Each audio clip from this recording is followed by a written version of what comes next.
الحمد لله رب العالمين والصلاة والسلام على أشرف الأنبياء والمرسلين أما بعد فأعوذ بالله من الشيطان الرجيم من همزه ونفخه ونفثه بسم الله الرحمن الرحيم رب اشرح لي صدري ويسر لي أمري واحلل عقدة من لساني يفقه قولي اللهم انفعنا بما علمتنا وعلمنا ما ينفعنا وزدنا علما فبشر عباد الذين يستمعون القول فيتبعون أحسنه أولئك الذين هداهم الله وأولئك هم أولو الألباب أعوذ بالله من الشيطان الرجيم بسم الله الرحمن الرحيم وظللنا عليكم الغمام وأنزلنا عليكم المن والسلوى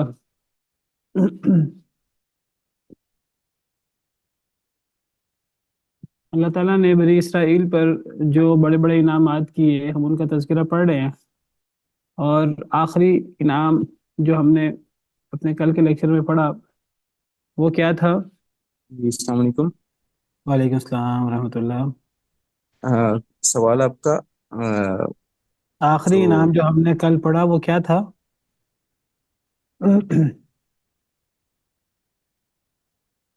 وہ موت کے بعد زندہ کرنے والا، موت کے بعد زندہ کرنا، اور یہ اللہ تعالیٰ کا بہت بڑا احسان تھا کہ اللہ تعالیٰ نے انہیں پہلے انہوں نے اللہ تعالیٰ سے حضرت موسیٰ سے مطالبہ کیا کہ ہم جب تک اللہ کو دیکھیں گے نہیں اس وقت تک ہم ایمان نہیں لائیں گے، تو اللہ تعالیٰ نے پھر انہیں ہلاک کر دیا ان کے اس مطالبے کی وجہ سے۔ پھر اللہ نے انہیں زندہ کیا، تو مرنے کے بعد دوبارہ زندہ کرنا بہت بڑی بات ہے، وہ یہ کہ اللہ نے ایک مہلت اور دی۔ تو میں نے ذکر کیا تھا کہ مرنے کے بعد کی زندگی، اس پر ہمارا ایمان ہے بحیثیت مسلمان۔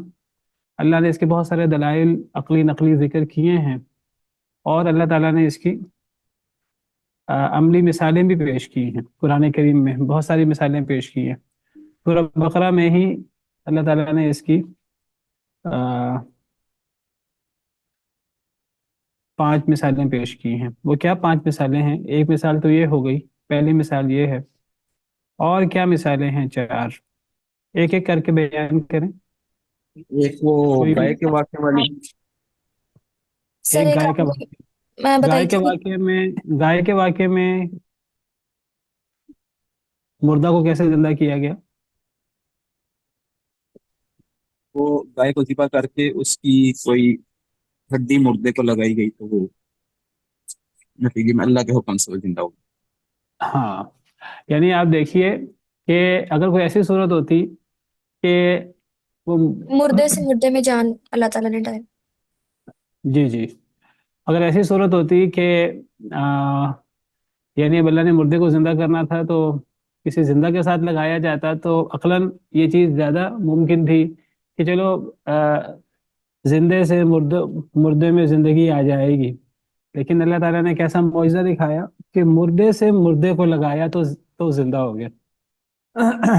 یعنی اللہ تعالیٰ نے یہ نہیں فرمایا کہ اب وہ ایک شخص قتل ہو گیا، اب اس کا قاتل کو پتہ نہیں لگ رہا تھا، تو اب اللہ تعالیٰ نے یہ نہیں فرمایا کہ اس مردے شخص کے ساتھ گائے کا کوئی ایک زندہ گائے کا کوئی حصہ لگا دو، یہ نہیں فرمایا، بلکہ فرمایا پہلے گائے کو ذبح کرو، پھر اس گائے کا حصہ اس مردے کے ساتھ لگاؤ تو وہ زندہ ہو جائے گا۔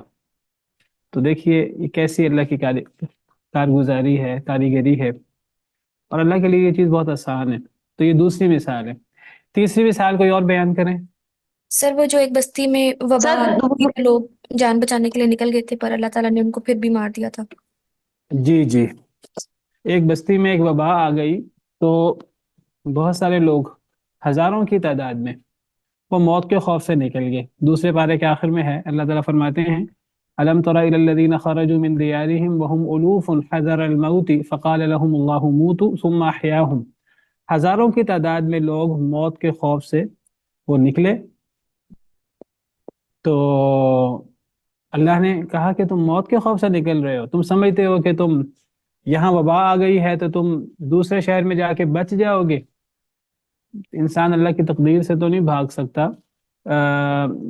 کسی بیماری والے علاقے میں اللہ چاہے تو وبا ہو اور پھر بھی موت نہ آئے، اور اگر کچھ لوگ اس وبا والے علاقے سے نکل جائیں تو اللہ پھر موت دے دے، تو یہ زندگی موت اللہ کے ہاتھ میں ہے۔ تو اصل میں اللہ کی طرف رجوع کرنا چاہیے، صرف اپنی تدبیروں پر بھروسہ نہیں کرنا چاہیے۔ تو ہزاروں کی تعداد میں وہ موت کے خوف سے نکلے، اور ویسے ہمیں منع کیا گیا ہے اگر کسی جگہ وبا ہو تو وبا کے ڈر سے، تعاون کے ڈر سے کچھ لوگ اس علاقے سے نکل جائیں۔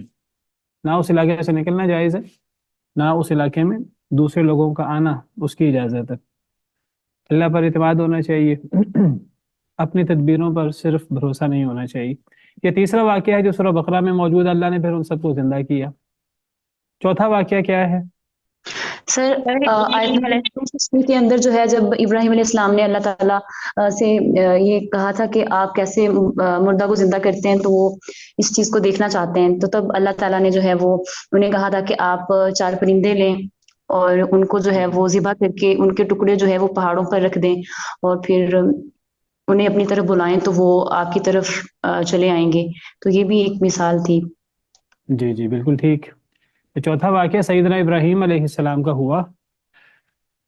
الحمدللہ انہوں نے اللہ تعالیٰ سے دعا کی کہ اے اللہ مجھے دکھائیے آپ مردوں کو کیسے زندہ کرتے ہیں۔ تو اللہ نے فرمایا کیا ایمان نہیں ہے؟ انہوں نے کہا اللہ تعالیٰ ایمان تو ہے لیکن اطمینان قلب چاہتا ہوں۔ تو اللہ نے انہیں دکھا دیا، انہوں نے 4 پرندے لیے، انہیں اپنے سے مانوس کیا، اس طرح مانوس کیا کہ انہیں آواز دیتے تھے تو وہ ان کی آواز پر اڑتے ہوئے آتے تھے۔ تو پھر اللہ کے حکم سے انہوں نے ان سب کو ذبح کیا، ان کے گوشت کے ٹکڑے کیے، ان کو خلط ملط کیا، اور پھر وہ حصے انہوں نے 4 چوٹیوں پہ رکھ دیے، اور پھر ان کو آواز دی جس طرح زندگی میں انہیں آواز دیتے تھے۔ تو وہ پھر زندہ ہو کر وہ گوشت ان کا اپنے اپنے جگہ جا کر لگا، اور وہ زندہ ہوئے اللہ کے حکم سے، اور وہ اسی طرح جس طرح زندگی میں وہ آتے تھے اس طرح وہ سیدنا ابراہیم علیہ السلام کی آواز پر اسی طرح وہ اکٹھے ہوئے۔ تو چوتھا واقعہ ہے۔ پانچواں واقعہ کیا ہے؟ سر جی حضرت عزیر علیہ السلام جب وہ ایک وادی کے پاس سے گزرے تھے تو انہوں نے خیال کیا کہ اس کو کون زندہ کرے گا، جی تو جی اللہ جی تعالیٰ نے ان کے گدھے کو اور یعنی ان کو بھی اور 100 سال کے لیے موت دے دی تھی۔ پھر جب دوبارہ زندہ کیا تو کھانا بھی ٹھیک تھا، اور مطلب کھانا ٹھیک رہا تھا، اور حضرت عزیر بھی مطلب ٹھیک تھے، اور جو گدھا تھا وہ بالکل وہ سیدھا ہو گیا تھا۔ تو گدھے پر 100 سال گزر چکے تھے، حضرت عزیر علیہ السلام پر بھی 100 سال گزرے کھانے پر، لیکن اس پر گویا کہ 100 سال کے اثرات نہیں ہوئے۔ تو اللہ نے دکھایا کہ یعنی گویا کہ اللہ تعالیٰ نے سیدنا عزیر علیہ السلام کو زندہ کیا، وہ مر چکے تھے، 100 سال کے بعد اللہ نے انہیں زندہ کیا۔ اور تو یہ 5 مثالیں صرف سورہ بقرہ میں موجود ہیں، قرآن کریم میں اور مثالیں بھی ہیں۔ اصحاب کہف کا قصہ ہے، اور پھر اللہ تعالیٰ نے رات کی نیند کو بھی اللہ تعالیٰ نے موت سے تشبیہ دی، اور اللہ نے فرمایا کہ جب تم صبح جب تم جاگتے ہو تو گویا کہ تم زندہ ہوتے۔ چلیں آگے پڑھتے ہیں پھر۔ تو اللہ تعالیٰ فرماتے ہیں وَظَلَّلْنَا عَلَيْكُمُ الْغَمَامَ وَأَنزَلْنَا عَلَيْكُمُ الْمَنَّ وَالسَّلْوَىٰ۔ اللہ کے مزید انعامات کیا تھے کہ اور ہم نے سایہ کیا تمہارے اوپر بادلوں کا، اور ہم نے نازل کیا تمہارے اوپر من اور سلوہ۔ من اور سلوہ کیا ہے؟ من کے بارے میں کہا جاتا ہے کہ کوئی میٹھی چیز تھی، بعض مفسرین کہتے ہیں کہ وہ اوس ہوتی تھی، شبنم، باغوں وغیرہ میں شبنم آ جاتی ہے تو وہ اوس ہوتی تھی، اور وہ بعد میں جم جاتی تھی گوند کی طرح، تو وہ میٹھی ہوتی تھی، اس کو کھایا جاتا تھا۔ بعض نے شہد کہا ہے، بعض نے یہ کہا کہ وہ بعض احادیث سے پتہ لگتا ہے کہ یہ جو کھمبی ہوتی ہے، یہ کھمبی اس من میں سے ہے جو اللہ تعالیٰ نے سیدنا موسیٰ علیہ السلام کی قوم پر، بنی اسرائیل پر اللہ نے بطور انعام نازل کی تھی۔ تو بہرحال من اور سلوہ، اور سلوہ سے مراد یہ آپ سمجھیے کہ پرندوں کا گوشت۔ تو پرندے آ جاتے تھے تو وہ ان پرندوں کو شکار کر لیتے اور وہ ان کا گوشت کھا لیتے۔ تو ان کو شکار کرنے کے لیے، ان کو پکڑنے کے لیے انہیں کوئی تگ و دو نہیں کرنی پڑتی تھی بہت زیادہ۔ تو اللہ تعالیٰ نے صحرا میں ان کے لیے ایک تو سائے کا انتظام کر دیا صحرا کے اندر. عام طور پر موسم ایسا ہوتا ہے شدید گرمی والا اور درختوں وغیرہ کا سایہ نہیں ہوتا، تو اللہ نے ان کے لیے گویا کہ سائے کا انتظام کر دیا، اور یہ اللہ کا بہت بڑا انعام ہے. ورنہ اب وہ اتنا لمبا عرصہ 40 سال وہ کیسے پھر صحرا کے اندر گھومتے رہتے. اللہ تعالیٰ نے انہیں سزا دی. انہوں نے حضرت موسیٰ علیہ السلام نے جب انہیں فرمایا تھا کہ بیت المقدس میں مقدس سرزمین میں داخل ہو جاؤ، تو وہ جب داخل نہیں ہوئے اور انہوں نے کہا کہ اے موسیٰ آپ اور آپ کا رب جا کر لڑے، ہم تو یہاں بیٹھ کر انتظار کریں گے، تو اللہ تعالیٰ نے 40 سال کے لیے ان کے اوپر حرام کر دیا بیت المقدس کو، اور پھر وہ صحرا کے اندر بھٹکتے رہے میدان تیہ میں 40 سنة یتیہون فی الارض. 40 سال وہ زمین میں حیران و پریشان رہیں گے.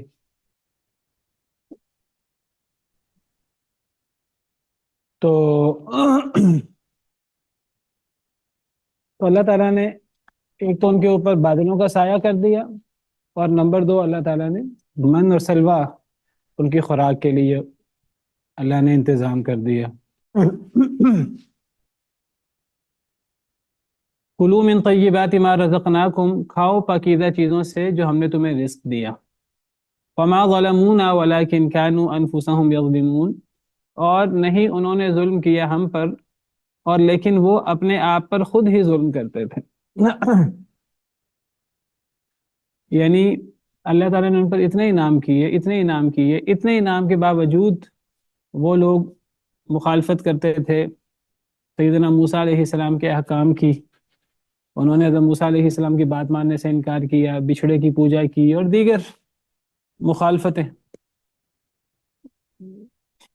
پہلے 70 لوگوں نے تورات کو ماننے سے انکار کیا، اور اللہ تعالیٰ کو دیکھنے کا انہوں نے مطالبہ کیا، ان کو پھر ہلاک کیا گیا، پھر انہیں زندہ کیا گیا.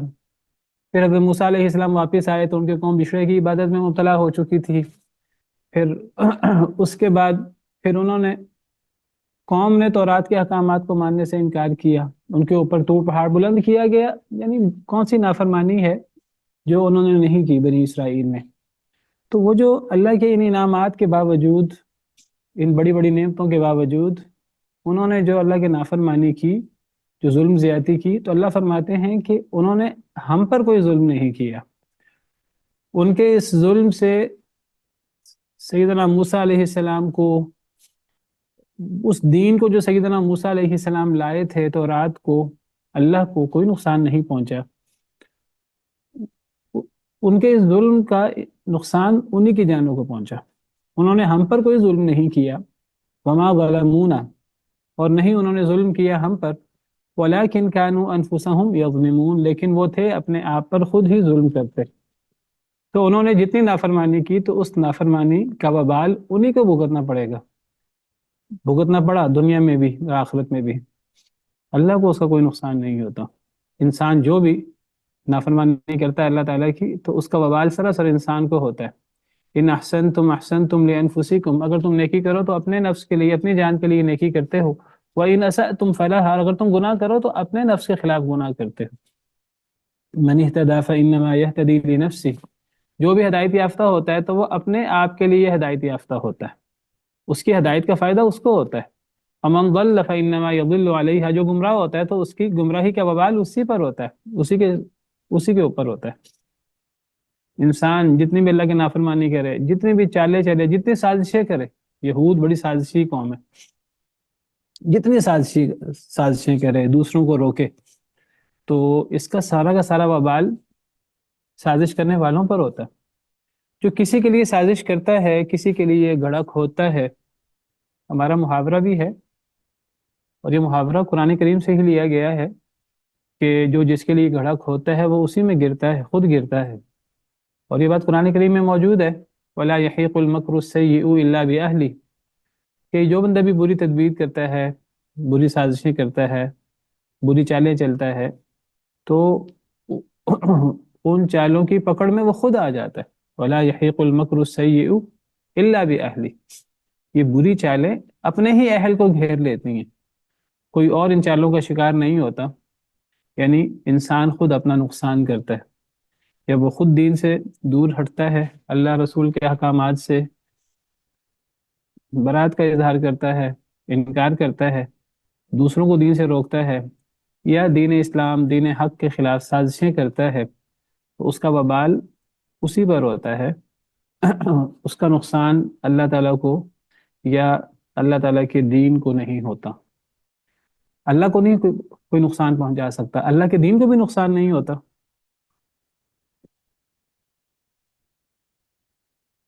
کہ دین کو نقصان ہو جاتا ہے۔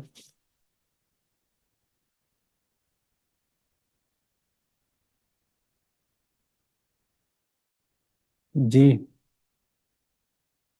سر نہیں، دین کا بھی کوئی نقصان نہیں ہوتا؟ دین کو نقصان نہیں ہوتا، ہمیں کئی دفعہ لگتا ہے کہ وہ سازشوں کی وجہ سے نقصان ہوتا ہے مسلمانوں کا یا دین اسلام کا۔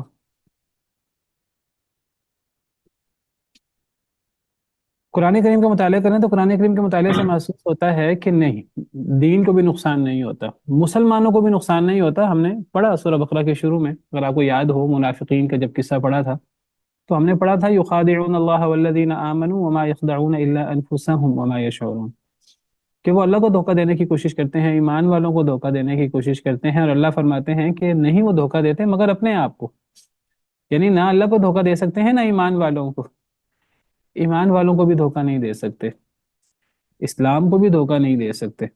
کیسے؟ حالانکہ ہم کئی دفعہ دیکھتے ہیں کہ غیروں کی سازش کی وجہ سے مسائل ہوتے ہیں، بھگتنا پڑتا ہے کئی دفعہ۔ اصل میں یعنی آخر کار اسلام کو نقصان نہیں ہوتا، مسلمانوں کو نقصان نہیں ہوتا، وقتی آزمائش ہو سکتی ہے، وقتی آزمائش بھی وہی ہوگی جو اللہ چاہیں گے۔ وہ گویا کہ وہ اللہ کی طرف سے ہی ہوتی ہے، اگر اللہ نہ چاہیں تو کوئی نقصان نہیں ہو سکتا۔ دیکھیے کوئی شخص بھی کوئی غلط کام کرتا ہے، کوئی بندہ جادو کرتا ہے فرض کریں، تو اس کا جادو اثر انداز نہیں ہوتا جب تک اللہ کا حکم نہ ہو۔ کوئی شخص بھی کوئی بھی چال چلتا ہے اسلام کے خلاف، مسلمانوں کے خلاف، اس کی چال اس وقت تک کارگر نہیں ہو سکتی جب تک اللہ کا حکم نہ ہو۔ تو گویا کہ اگر کفار کی چال سے کوئی نقصان ہو مسلمانوں کا وقتی طور پر، تو وہ وقتی ہوتا ہے اور اللہ کے حکم سے ہوتا ہے، اللہ کے ارادہ کونیہ سے ہوتا ہے، اور اللہ تعالیٰ مسلمانوں کا دائمی نقصان نہیں ہونے دیتے، کیونکہ اللہ تعالیٰ وہ مسلمانوں کے ساتھ ہیں، مسلمانوں کے مددگار ہیں۔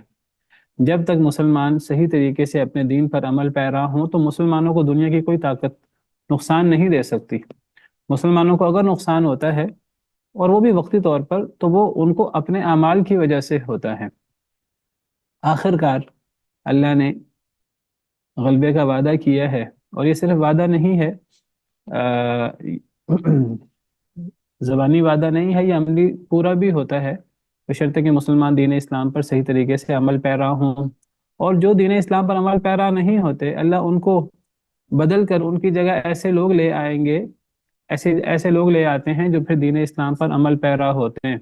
وَإِن تَتَوَلَّوْا يَسْتَبْدِلْ قَوْمًا غَيْرَكُمْ ثُمَّ لَا يَكُونُوا أَمْثَالَكُمْ، اگر تم پھر جاؤ گے تو اللہ تمہیں تباہ کر کے، تمہیں ہلاک کر کے تمہاری جگہ پر ایسی قوم لے آئے گا جو تمہاری طرح نہیں ہوں گے۔ تو مسلمانوں کو غیروں کی سازش کا نقصان نہیں ہوتا، اگر نقصان ہوتا ہے تو اپنی ہی کوتاہی اور اپنے ہی اعمال کی وجہ سے کوئی نقصان پہنچے تو پہنچے، اور وہ بھی وقتی ہوتا ہے۔ اگر مسلمان دین کی طرف پلٹ آئیں تو دوبارہ مسلمانوں کا غلبہ ہو جاتا ہے۔ تو انجام کار متقین کے ساتھ ہے، والعاقبۃ للمتقین۔ اور اللہ تعالیٰ نے ہمیشہ نبیوں کے ساتھ اور نبیوں کے پیروکاروں کے ساتھ اللہ نے مدد کا وعدہ کیا ہے، اِنَّا لَنَنصُرُ رُسُلَنَا وَالَّذِينَ آمَنُوا فِي الْحَيَاةِ الدُّنْيَا۔ تو غیر، وہ یہود ہوں، عیسائی ہوں، مشرکین ہوں، منافقین ہوں، جو سب سے زیادہ خطرناک ہیں، تو وہ اسلام کو نقصان نہیں دے سکتے، مسلمانوں کو نقصان نہیں دے سکتے۔ اگر مسلمانوں کو وقتی نقصان ہوتا بھی ہے تو وہ مسلمانوں کو اپنے اعمال کی وجہ سے کوئی نقصان کا سامنا کرنا پڑے تو پڑے، اور جب وہ دوبارہ دین کی طرف پلٹ آتے ہیں تو اللہ تعالیٰ انہیں دوبارہ غلبہ دے دیتے ہیں۔ واللہ تعالیٰ عالم۔ تو اس لیے اللہ تعالیٰ نے قرآن کریم میں کئی جگہ صراحت سے یہ بات فرمائی ہے کہ تمہیں یہود ہوں یا دیگر تمہارے دشمن ہوں، تمہیں ان کی سازشوں سے ڈرنے کی ضرورت نہیں ہے، تمہیں اپنے دین پر فوکس کرنے کی ضرورت ہے۔ لَن يَضُرُّوكُمْ إِلَّا أَذًى، ایک جگہ اللہ فرماتے ہیں کہ یہ تمہیں نقصان نہیں دے سکتے مگر تھوڑی سی تکلیف۔ ایک اور جگہ اللہ قرآن میں فرماتے ہیں وَإِن تَصْبِرُوا وَتَتَّقُوا لَا يَضُرُّكُمْ كَيْدُهُمْ شَيْئًا، اللہ یہود کی سازشیں اور یہود کی مخالفتیں مسلمانوں اور دین اسلام کے خلاف بیان کر کے کہ وہ کتنے دشمن ہیں مسلمانوں کے، اللہ تعالیٰ پھر فرماتے ہیں کہ یہ جتنی دشمنی کرتے رہیں وَإِن تَصْبِرُوا وَتَتَّقُوا، اگر تم صبر کرو اور تم تقوی اختیار کرو لَا يَضُرُّكُمْ كَيْدُهُمْ شَيْئًا، تو تمہیں ان کی چال کوئی بھی نقصان نہیں دے سکتی۔ تو بہرحال دشمن کی سازش کا مسلمانوں کو کوئی نقصان نہیں ہوتا، مسلمانوں کو جب بھی نقصان ہوتا ہے تو اپنی دین سے دوری کا اور اپنے لوگوں کی منافقت کی وجہ سے کوئی نقصان پہنچے تو پہنچے، جب وہ دین کی طرف پلٹتے ہیں تو دوبارہ انہیں اللہ کی طرف سے غلبہ ہو جاتا ہے۔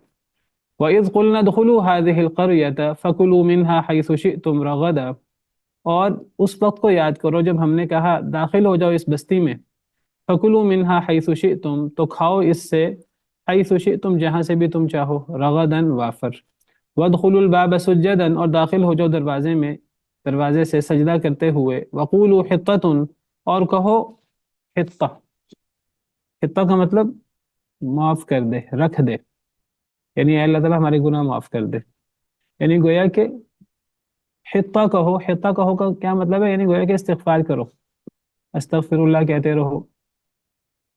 تو حطہ کا مطلب رکھنا ہے یا رکھ دے، یعنی اے اللہ تعالیٰ ہمارے گناہ معاف کر دے۔ نغفر لکم خطایاکم، ہم بخش دیں گے تمہارے لیے تمہاری خطائیں، وسنزید المحسنین، اور عنقریب ہم زیادہ دیں گے نیکی کرنے والوں کو۔ تو اللہ تعالیٰ فرماتے ہیں کہ اس وقت کو بھی یاد کرو جب ہم نے، یہ بھی اللہ کا انعام ہے کہ جب ہم نے کہا کہ اس بستی میں داخل ہو جاؤ اور اس بستی میں جہاں سے تم چاہو وافر کھاؤ۔ یہ کون سی بستی ہے؟ یہ وہی بستی ہے کہ جس میں پہلے بنی اسرائیل کو سیدنا موسیٰ علیہ السلام کی زبانی حکم دیا گیا کہ وہ بیت المقدس میں داخل ہو جائیں، یا قوم ادخلوا الارض المقدسہ۔ حضرت موسیٰ علیہ السلام نے انہیں کہا کہ اس بستی میں داخل ہو جاؤ، انہوں نے داخل ہونے سے انکار کیا اور انہوں نے کہا کہ اے موسیٰ آپ اور آپ کا رب جائیں اور آپ جا کر لڑیں، ہم یہاں بیٹھیں گے۔ تو اللہ تعالیٰ نے وہ بستی ان کے لیے حرام کر دی 40 سال کے لیے۔ اب گویا کہ 40 سال گزر گئے، سیدنا موسیٰ علیہ السلام، حضرت ہارون یہ فوت ہو گئے، اللہ کے پاس چلے گئے، اور وہ جو بزدل ذہن کے لوگ تھے، وہ جو غلامانہ ذہن کے لوگ تھے، وہ بھی فوت ہو گئے۔ اب 40 سال کے بعد آپ سمجھے نئی نسل جوان ہوتی ہے، پروان چڑھتی ہے، تو اب وہ جو نئی نسل جوان ہوئی، اب ان کے ذہن غلامانہ نہیں تھے اور ان کی پرورش جفاکش انداز میں ہوئی تھی، صحرا کے اندر پلے بڑھے تھے، جفاکش لوگ تھے۔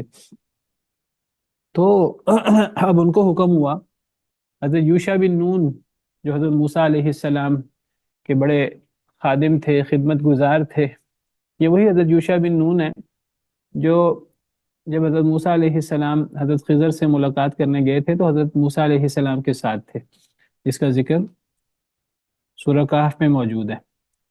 تو اب حضرت یوشع بن نون وہ نبی تھے، تو اب ان کی زبانی دوبارہ اب ان کو حکم دیا گیا کہ اب آپ دوبارہ 40 سال کے بعد گویا کہ انہیں دوبارہ حکم ہوا کہ اب آپ بیت المقدس میں دوبارہ داخل ہوں۔ تو اور جب ہم نے کہا کہ داخل ہو جاؤ اس بستی میں، یعنی بیت المقدس میں، فَكُلُوا مِنْهَا حَيْثُ شِئْتُمْ رَغَدًا، تو کھاؤ اس سے جہاں سے بھی تم چاہو وافر، یعنی اس بستی میں داخل ہو جاؤ، تمہیں اللہ تعالیٰ غلبہ دیں گے۔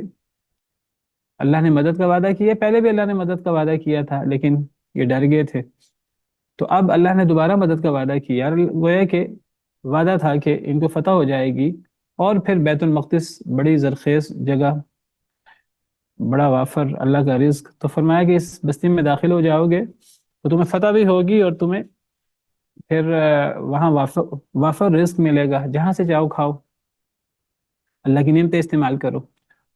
وَادْخُلُوا الْبَابَ سُجَّدًا، لیکن جب تم نے داخل ہونا ہے اس بستی میں، جب تمہیں فتح ہو جائے، جب تم نے اس بستی میں داخل ہونا ہے تو تم نے سجدہ کرتے ہوئے داخل ہونا ہے. وَقُولُوا حِطَّةٌ، اور تم نے حطہ کہتے ہوئے داخل ہونا ہے.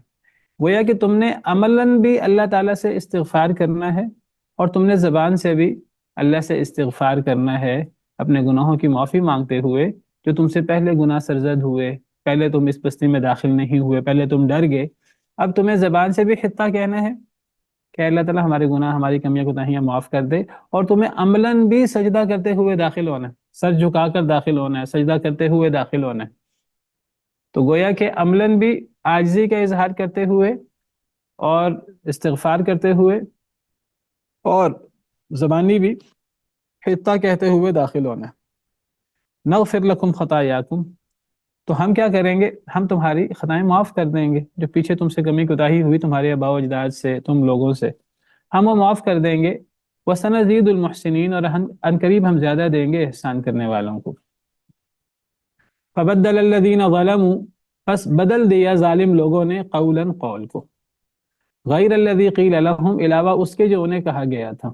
فَأَنزَلْنَا عَلَى الَّذِينَ ظَلَمُوا، تو ہم نے نازل کیا ان لوگوں پر جنہوں نے ظلم کیا، رجزا من السماء، عذاب آسمان سے، بما كانوا یفسقون، اس وجہ سے جو وہ فسق و فجور کرتے تھے. اللہ تعالیٰ فرماتے ہیں ان بدبختوں نے دوبارہ پھر، ظالم لوگوں نے اللہ کی بات کو بدل دیا، اللہ کے حکم کو بدل دیا، اس قول کو بھی بدل دیا جو اللہ نے قول کا حکم دیا تھا. اللہ نے فرمایا تھا حطہ کہتے ہوئے داخل ہونا، معافی مانگتے ہوئے داخل ہونا، اور اللہ نے فرمایا تھا کہ عملاً سجدہ کرتے ہوئے داخل ہونا ہے. تو انہوں نے قول و فعل دونوں سے اعراض کیے، اتنے بدبخت ہو گئے کہ حطہ کی جگہ پر انہوں نے حنطہ کہا، گندم. انہوں نے کہا ہمیں گندم چاہیے. یا انہوں نے حبۃ فی شعیرہ، انہوں نے کہا ہمیں بالی میں دانے چاہیے. تو حطہ کو انہوں نے بدل دیا، الفاظ کو بھی بدل دیا. اور وہ جو سجدہ کرتے ہوئے داخل ہونا تھا، سر جھکا کر سجدہ کرتے ہوئے، تو یہ آگے کو جھک کر سجدہ کرتے ہوئے، عاجزی کا اظہار کرتے ہوئے داخل ہونے کی بجائے یہ اپنی پیٹھوں کے بل گھسٹتے ہوئے، دروازہ نیچے تھا، اب انہوں نے گویا کہ سر جھکا کر داخل ہونا تھا، اب بجائے اس کے کہ یہ سر جھکا کر عاجزی کرتے ہوئے یہ داخل ہوں، یہ یعنی پہلے اپنے پاؤں آگے گزار کر اور اپنے پیٹھوں کے بل گھسٹتے ہوئے یہ داخل ہوئے. تو انہوں نے گویا کہ عملاً بھی اللہ کے حکم کو بدلا اور الفاظ کے ساتھ بھی اللہ کے حکم کو بدل دیے. جب انہوں نے یہ کام کیا، فَأَنزَلْنَا عَلَى الَّذِينَ ظَلَمُوا رِجْزًا مِّنَ السَّمَاءِ بِمَا كَانُوا يَفْسُقُونَ، تو پھر اللہ تعالیٰ فرماتے ہیں ہم نے ظالم لوگوں پر پھر آسمان سے عذاب نازل کیا. ہم نے نازل کیا ان لوگوں پر جنہوں نے ظلم کیا، رجزاً عذاب، من السماء، آسمان سے، بما كانوا يفسقون، بسبب اس کے جو وہ فسق و فجور کرتے تھے. اب یہ جو عذاب آیا، یہ عذاب بھی ان کے کرتوتوں کی وجہ سے، یہ انہی کے کرتوتوں کی وجہ سے اور انہی کی نافرمانیوں کی وجہ سے تھا. اللہ تعالیٰ تو کبھی بھی کسی پر زیادتی نہیں کرتے، اللہ تعالیٰ تو بلا وجہ کسی پر سختی نہیں کرتے. تو ہمیشہ جب کوئی قوم یا کچھ لوگ عذاب کا شکار ہوتے ہیں، اپنے اعمال کی وجہ سے عذاب کا شکار ہوتے ہیں. تو یہ لوگ اپنے فسق و فجور کی وجہ سے اللہ کے عذاب کا شکار ہوئے. کیا عذاب آیا اللہ کو بہتر پتہ ہے، شاید بعض روایات سے محسوس ہوتا ہے جیسے شاید طاعون وغیرہ کا عذاب آیا، واللہ عالم. تو انہوں نے اللہ تعالیٰ کے حکم کو، زبانی حکم کو بھی بدل دیا اور عملاً بھی اس حکم کی خلاف ورزی کرتے ہوئے یہ بستی میں داخل ہوئے. یہ اتنے اللہ تعالیٰ کے نافرمان ہو گئے. اللہ کے انعامات بہت زیادہ ہیں، لیکن ان کا آگے سے رویہ ناشکری کا تھا. اللہ تعالیٰ کے احکامات پر دل و جان سے عمل کرنا چاہیے. نہ اللہ کے احکامات پر مارے بندے عمل کرنا چاہیے. جب انسان مارے بندے عمل کرتا ہے، جب دل سے عمل نہ کرے، زور زبردست میں جب عمل کرے، تو پھر انسان تعویلیں کرنے کی کوشش کرتا ہے. نہ اللہ کے احکامات سے صریح انکار کرنا چاہیے، نہ اللہ کے احکامات کی تعویلیں کرنی چاہیے. یعنی ابھی کس کو دھوکہ دے رہے ہیں؟ یعنی اللہ تعالیٰ نے فرمایا حتہ کہو، تو یہ حتہ کہنے کی بجائے انہوں نے حنطہ کہا، یا انہوں نے حبہ فی شعیرہ کہا. تو یعنی گویا کہ اگر انہوں نے اللہ کے حکم پر عمل نہیں کرنا تھا نہ کرتے. کہ کس کو دھوکہ دینے کی کوشش کر رہے ہیں؟ یعنی ایک طرف گویا کہ جو ان کو حکم دیا گیا ہے حتہ کہو، تو انہوں نے حتہ کے لفظ کو بدل دیا اپنے تئیں. وہ یہ بتا رہے ہیں ہم اللہ کے حکم پر عمل کر رہے ہیں، اور ساتھ اس حکم میں اپنی منمانی تعویل کر رہے ہیں. اگر انہوں نے نہیں ماننا تھا نہ مانتے، نہ سجدہ کرتے ہوئے داخل ہوتے، لیکن بجائے اس کے کہ یہ اپنے پیٹھوں کے بل گھسٹتے ہوئے داخل ہوئے. یعنی گویا کہ ایک طرف یہ ظاہر کر رہے ہیں کہ ہم اللہ کے حکم پر عمل کر رہے ہیں، لیکن یعنی وہ اللہ کے حکم پر عمل نہیں کر رہے، اللہ کے حکم کا مذاق اڑا رہے ہیں گویا کہ. ولیعذ باللہ. کئی لوگ وہ اللہ کے حکم کو نہیں مانتے، اور کئی لوگ کیا کرتے ہیں، وہ ظاہر یہ کرتے ہیں ہم اللہ کے حکم کو مان رہے ہیں، تعویلیں کرتے ہیں. جیسے اصحاب السبت نے کیا. اللہ نے اصحاب السبت سے کہا کہ آپ نے ہفتے کے دن شکار نہیں کرنا. آپ نے ہفتے کے دن اپنی عبادت کے لیے مقرر کر دیا. اللہ نے مقرر نہیں کیا تھا، انہوں نے خود ہی مقرر کیا.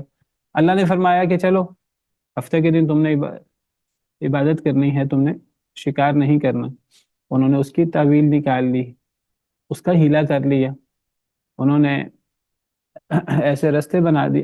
ہفتے کے دن مچھلیاں زیادہ آتی تھیں، شکار زیادہ آتا تھا، باقی دنوں میں کم آتا تھا. انہوں نے ایسا انتظام کیا کہ ہفتے کے دن وہ گویا کہ شکار تو نہیں کرتے، لیکن انہوں نے وہ ایسے رستے نکال لیے کہ تالاب بنا لیے، حوض بنا لیے، کہ وہ ہفتے کے دن وہ جو زیادہ شکار آتا تھا تو وہ تالابوں کے اندر چلا جاتا، تو وہ اتوار پیر وغیرہ کو شکار کر لیتے. کہتے دیکھیں ہم نے تو اللہ کے حکم پر عمل کیا ہے، یہ تو اللہ کے حکم پر عمل نہیں ہے. کس کو دھوکہ دے رہے ہیں؟ اللہ کو دھوکہ دے رہے ہیں. اللہ کو کوئی دھوکہ دے سکتا ہے؟ یہ تو مذاق ہے اللہ کے احکامات کا. ولیعذ باللہ. کئی لوگ اللہ معاف کرے یہ نہیں کہتے منہ سے کہ ہم نے اللہ کی بات نہیں ماننی. منہ سے کہتے ہیں ہم اللہ کی بات مانیں گے، لیکن وہ تعویل کرنے کی کوشش کرتے ہیں، اللہ کے احکامات کو چینج کرنے کی کوشش کرتے ہیں، وہ ہیلے کرنے کی کوشش کرتے ہیں. آج کئی لوگ زکوٰۃ سے جان چھڑانے کے لیے الٹے سیدھے ہیلے کرتے ہیں. کئی لوگ سود کھانے کے لیے اللہ معاف کرے الٹے سیدھے ہیلے کرتے ہیں. یہ یہودیوں کا طور طریقہ ہے، بنی اسرائیل کا طور طریقہ ہے، یہ اللہ کے احکامات کا مذاق ہے. کئی لوگ اللہ تعالیٰ کے احکامات یہ نہیں کہتے کہ صریح انکار نہیں کرتے کہ ہم نے نہیں ماننا، ایسی تعویل کر دیں گے اللہ کے احکامات کی کہ وہ حکم بے معنی ہو کر رہ جائے گا.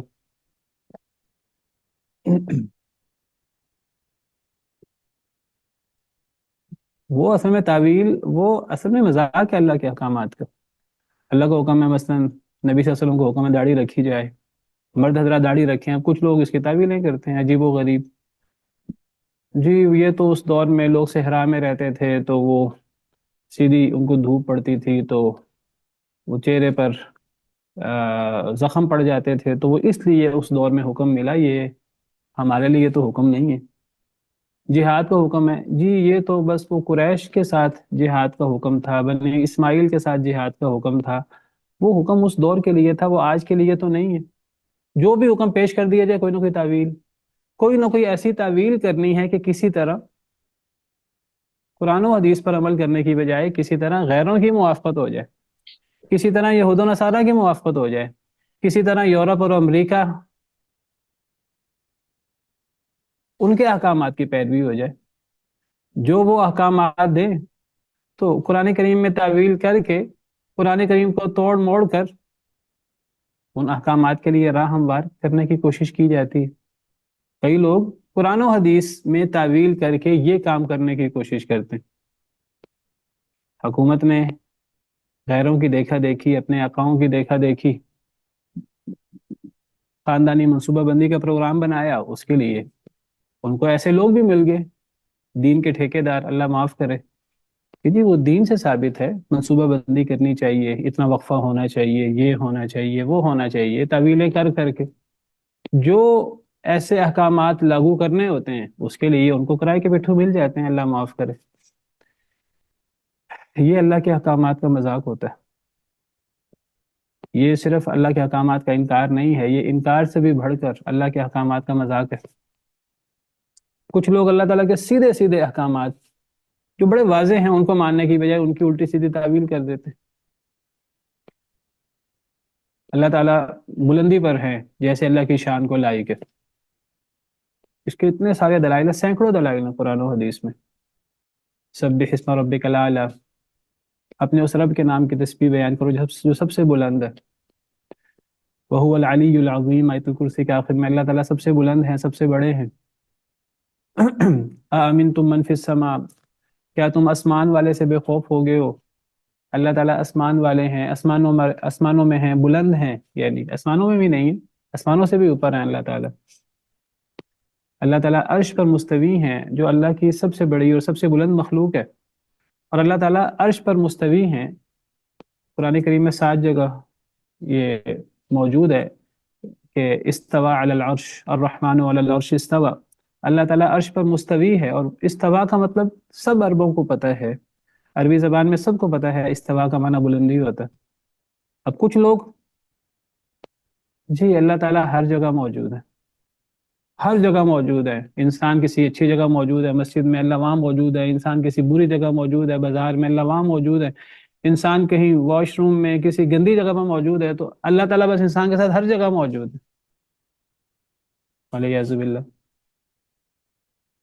پھر استوا کی کیا تعویل کریں گے؟ پھر استوا کی تعویل کریں گے، وہ استوا کے اندر الفاظ شامل کر دیں گے، جی استوا اصل میں استولا کے معنی میں ہے۔ استولا کا مطلب قبضہ، تو یہ اللہ کا عرش کے اوپر قبضہ ہے، اللہ کا حکم چلتا ہے عرش پر، اللہ عرش کے اوپر نہیں ہے۔ استوا استولا ہے اصل میں، پھر اللہ نے تو استولا نہیں فرمایا، اللہ نے تو استوا فرمایا ہے۔ یہ استوا کے اندر یہ ان لوگوں نے کیا کیا؟ ان لوگوں نے حتہ کو بدل دیا، اپنی منمانی تعویل کر دی جو یہ چاہتے تھے، یعنی اللہ کے حکم کو ماننا نہیں چاہتے تھے، منمانی تعویل کی۔ انہوں نے حتتن کو حنتتن یا حبتن فی شعیرتن بنا لیا۔ اب جو لوگ انہوں نے اس کو بدل دیا اس لفظ کو، اور عمل بھی کیا کیا؟ سجدے کی بجائے پیٹھوں کے بل گھسٹتے ہوئے داخل ہوئے۔ اب اللہ فرماتے ہیں استوا علی العرش، استوا کا مطلب استوا کے بعد اعلیٰ آئے تو بلند ہونا اس کا مطلب ہوتا ہے، اور یہ معنی عربی زبان میں واضح ہے۔ اب یہ کہتے ہیں یہ اصل میں استولا کے معنی میں ہے، استولا، یعنی گویا کہ جو استوا ہے، استوا کے اندر انہوں نے یہاں ایک لام شامل کر دیا، اس لفظ کو بدل دیا۔ کہتے ہیں اصل میں استوا علی العرش استولا علی العرش کے معنی میں ہے۔ بھئی استوا کا مطلب استولا تو نہیں ہوتا، استولا کا مطلب کسی چیز کے اوپر قابض ہونا، کوئی چیز کسی کے انڈر ہونا، کسی چیز پر کسی کا حکم چلنا۔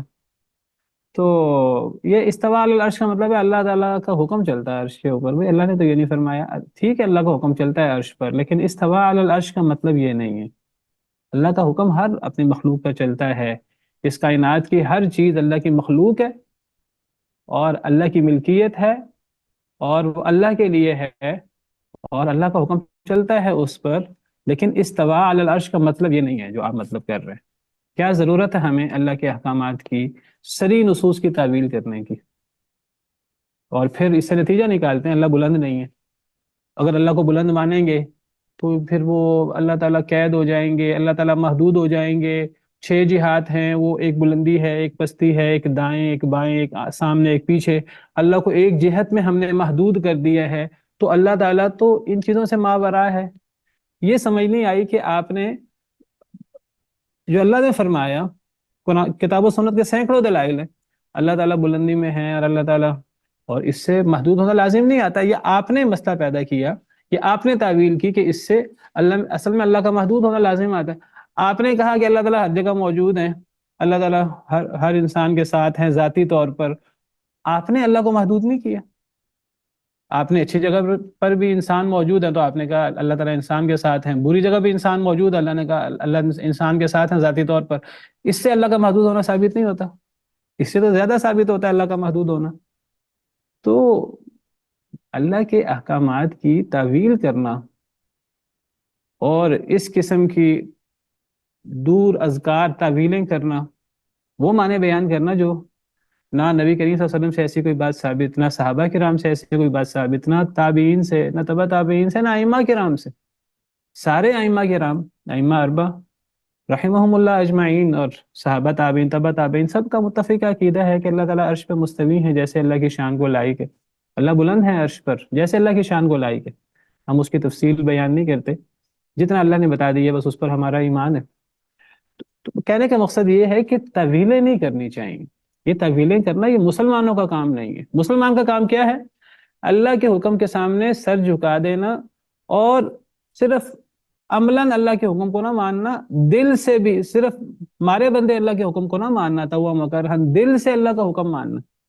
جو بندہ اللہ کے حکم کو یا نبی کے حکم کو طوعا و کرہن مانتا ہے، جی اب تو اللہ کا حکم ماننا پڑے گا، اب تو دلیل آ گئی ہے قرآن کی، اب تو حدیث کی، اب تو ماننا پڑے گا. یہ اندازہ نا کہ اللہ کا حکم ماننا پڑے گا، اس سے بھی اس حکم پر عمل کرنے کا ثواب نہیں ہوتا. یہ بھی ایمان کے منافی ہے. قرآن کریم کہتا ہے فَلَا وَرَبِّكَ لَا يُؤْمِنُونَ حَتَّى يُحَكِّمُوكَ فِي مَا شَجَرَ بَيْنَهُمْ ثُمَّ لَا يَجِدُوا فِي أَنفُسِهِمْ حَرَجًا مِّمَّا قَضَيْتَ وَيُسَلِّمُوا تَسْلِيمًا. اے اللہ کے نبی صلی اللہ علیہ وسلم، آپ کے رب کی قسم کہ یہ لوگ اس وقت تک مومن نہیں ہو سکتے جب تک اپنے تمام جھگڑوں میں آپ کو فیصل نہ بنائیں، آپ سے فیصلہ نہ کروائیں، اور پھر آپ کے فیصلے پر یہ دل میں کوئی تنگی بھی محسوس نہ کریں، دل سے تسلیم کریں. اللہ رسول کے احکامات کو صرف ایک عدالت کے حکم پر جبراً قبول کرنے کی بجائے، ایک عدالتی حکم کی طرح جبراً قبول کرنے کی بجائے، جیسا ٹیکس ہے، ٹیکس کو ہمیں جبراً ہم پہ جو ہے وہ لاگو کیا جاتا ہے. زکوٰۃ کو کبھی بھی ٹیکس کی طرح نہیں سمجھنا چاہیے. زکوٰۃ ایک ٹیکس نہیں ہے، یہ اللہ کی رحمت ہے ہمارے لیے. جو بندہ ٹیکس سمجھ کر مارے بندے زکوٰۃ ادا کرتا ہے اور تعویلیں کرتا ہے، زکوٰۃ سے جان چھڑانے کی کوشش کرتا ہے، یاد رکھیے اگر زکوٰۃ ادا کر بھی دے اس کی زکوٰۃ ادا ہی نہیں ہوتی، کیونکہ یہ منافقین کا رویہ تھا. قرآن کہتا ہے کہ منافقین کی نہ نماز قبول ہے نہ ان کی زکوٰۃ قبول ہے. اور کیوں قبول نہیں ہے؟ سورہ توبہ میں موجود ہے وَمَا مَنَعَهُمْ أَن تُقْبَلَ مِنْهُمْ نَفَقَاتُهُمْ إِلَّا أَنَّهُمْ كَفَرُوا بِاللَّهِ وَبِرَسُولِهِ وَلَا يَأْتُونَ الصَّلَاةَ إِلَّا وَهُمْ كُسَالَىٰ وَلَا يُنْفِقُونَ إِلَّا وَهُمْ كَارِهُونَ. ان کے صدقے اس لیے قبول نہیں ہیں، جب وہ صدقہ کرتے ہیں تو وہ ناپسندیدگی کے ساتھ صدقہ کرتے ہیں. تو اللہ رسول کے احکامات کو کبھی بھی مارے بندے، کبھی بھی انہیں ایک جبر، ایک زور زبردستی نہیں سمجھنا چاہیے. اللہ رسول کے احکامات کو دل و جان سے قبول کرنا چاہیے. اگر دل و جان سے قبول نہ کیا جائے تو پھر اگر ایک انسان زور زبردستی مان بھی لے تو وہ لوگوں کے سامنے تو اللہ رسول کے احکامات کو مان رہا ہے لیکن اس کو اس کا کوئی ثواب نہیں مل رہا. لمبی بحث ہے. بہرحال یعنی اصل میں یہاں انہوں نے یہی کام کیا. امام ابن قیم رحمہ اللہ کا ایک عقیدے پہ قصیدہ ہے، انہوں نے اصل میں یہ مثال پیش کی. انہوں نے کہا کہ یہ بنی اسرائیل نے جو ہے یہ حطہ کو انہوں نے اس کو بدل دیا، اس لفظ کو. ہمارے مسلمانوں میں کئی لوگ اللہ کے احکامات کی تعویل کر کے ان الفاظ کو ہی بدل دیتے ہیں. وہ کہتے ہیں یہ دونوں اعمال، یہ دونوں طور طریقے ایک جیسے نہیں ہیں. تو میں نے اصل میں وہی چیز، چونکہ یہاں ان کا یہ عمل بیان ہوا تھا بنی اسرائیل کا گھنونا، کہ کس طرح انہوں نے اللہ کے احکامات کی تعویل کی اور گویا کہ اللہ کے احکامات کا مذاق اڑایا. تو ہم لوگ کیا کہتے ہیں جی ہمارے مسلک میں کیا ہے، ہمارے علماء کیا کہتے ہیں؟ بھئی دین مسلک کا نام اور دین علماء کی باتوں کا نام نہیں ہے، دین کتاب و سنت کے دلائل کا نام ہے. میرا تعلق کسی بھی مسلک سے ہے، کسی بھی گروہ سے ہے، میں کسی بھی مسلک سے تعلق رکھوں، اگر اس مسلک سے تعلق رکھنے کی بنا پر میں کہوں کہ کتاب و سنت کے دلائل تو کچھ اور کہتے ہیں اور میرے مسلک میں ایسا ہے، میں تو اپنے مسلک کے پیچھے چلوں گا، کتاب و سنت کے دلائل کو میں نہیں لے سکتا، تو یہ تو بڑی عجیب بات ہے. یہ کیسا ایمان ہے اور کیسا اسلام ہے؟ کوئی بندہ یہ کہے، اور یہ کئی لوگوں نے کہا ہے، اللہ معاف کرے، کئی لوگوں نے یہ بات کہی ہے، بڑے علماء کہلاتے ہیں وہ لوگ، انہوں نے یہ بات کہی ہے کہ اس مسئلے میں حق تو ہمارے مخالف کے پاس ہے، کتاب و سنت کے دلائل تو فلاں کے ساتھ ہیں، لیکن ہم چونکہ فلاں مسلک پہ ہیں، ہم تو اپنے مسلک کی پیروی کریں گے۔ یہ مسلک اللہ نے بنائے ہیں، اور اللہ نے حکم دیا ہے کہ فلاں فلاں مسلک کی پیروی کرو، یہ ہمارے خود ساختہ بنائی ہوئی چیزیں ہیں۔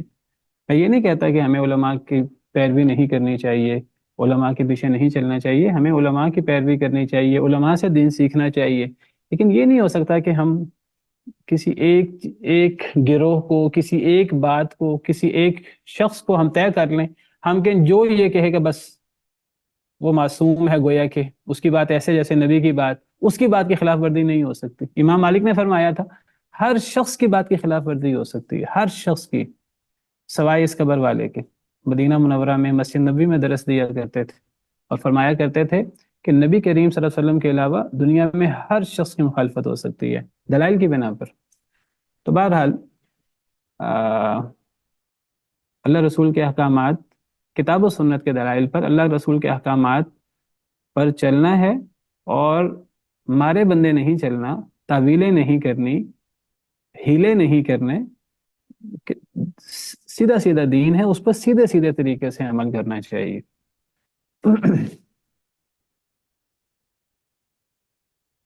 تو بہرحال یہ انعامات جو اللہ تعالیٰ نے بنی اسرائیل پر کیے، ان میں سے بعض انعامات کا تذکرہ ہوا، اور ابھی یہ مزید تذکرہ آگے جاری ہے، انشاءاللہ آئندہ ان کو مکمل کریں گے۔ جی مس آمنہ۔ السلام علیکم ورحمۃ اللہ وبرکاتہ۔ سر میرا یہ کوشچن کہ آپ نے یہ پڑھایا کہ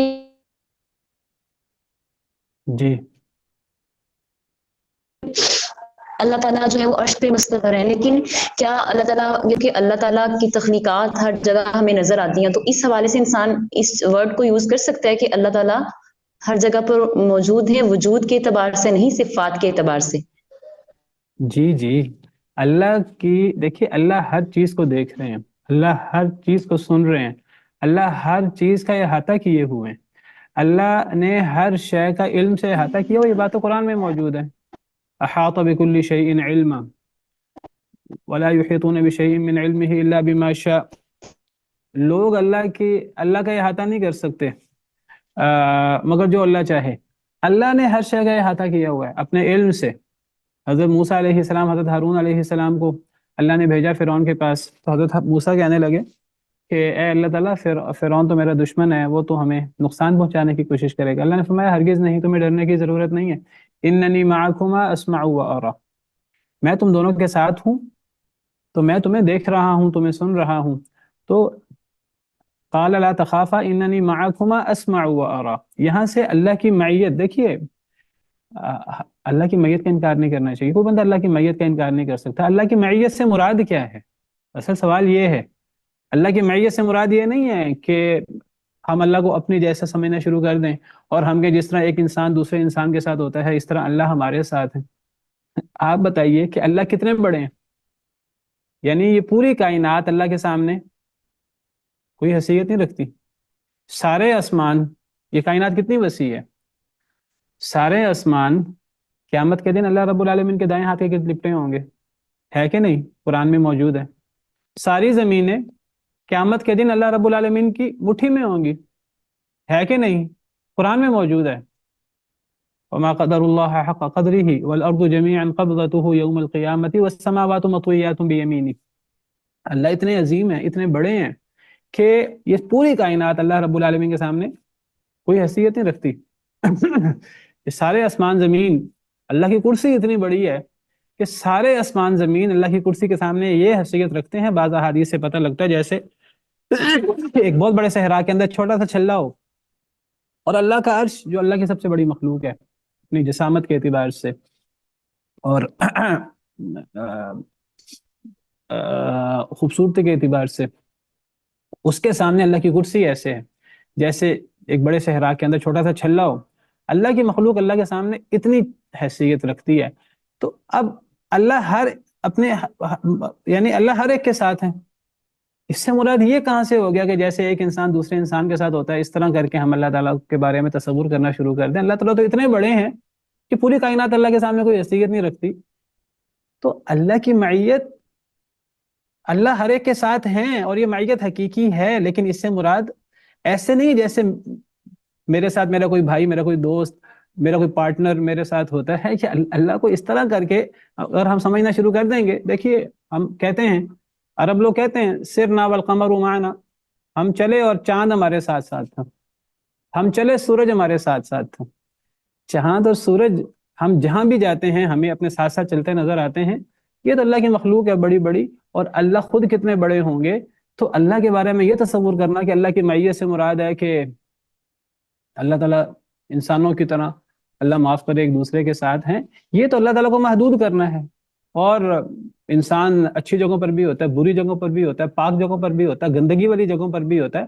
اللہ تعالیٰ ہمارے ساتھ اپنی صفات کے اعتبار سے، اللہ تعالیٰ ہمارے سینے کے بھیدوں تک کو جانتے ہیں اپنی صفات کے اعتبار سے. اپنی ذات کے اعتبار سے اللہ تعالیٰ عرش پر مستوی ہیں، جس طرح کتاب و سنت کے سینکڑوں دلائل ہیں. یہ میرا اصل میں موضوع نہیں ہے، میرا صرف موضوع تھا یہ جو خطہ اسکول انہوں نے بدلا، ہمیں اس طرح نہیں بدلنا، ہمیں اس طرح تعویل نہیں کرنی. انشاءاللہ یہ اللہ تعالیٰ کی صفت علو اور اللہ کی استواء علی العرش کا ذکر آئے گا تو انشاءاللہ اس پر تفصیل سے روشنی ڈالوں گا.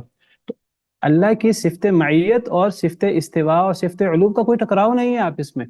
اللہ تعالیٰ اپنی ذات کے اعتبار سے، اپنے وجود کے اعتبار سے اللہ عرش پر ہیں جیسے اللہ کی شان کو لائق ہے، اور اللہ تعالیٰ اپنی صفات کے اعتبار سے، اپنے علم کے اعتبار سے اور اپنے دیکھنے سننے کے اعتبار سے اللہ تعالیٰ ہر انسان کے، ہر مخلوق کے ساتھ ہیں جیسے اللہ کی شان کو لائق ہے، اور ان میں کوئی ٹکراؤ نہیں ہے آپس میں. سبحان ربک رب العزت عما یصفون وسلام علی المرسلین والحمد للہ رب العالمین.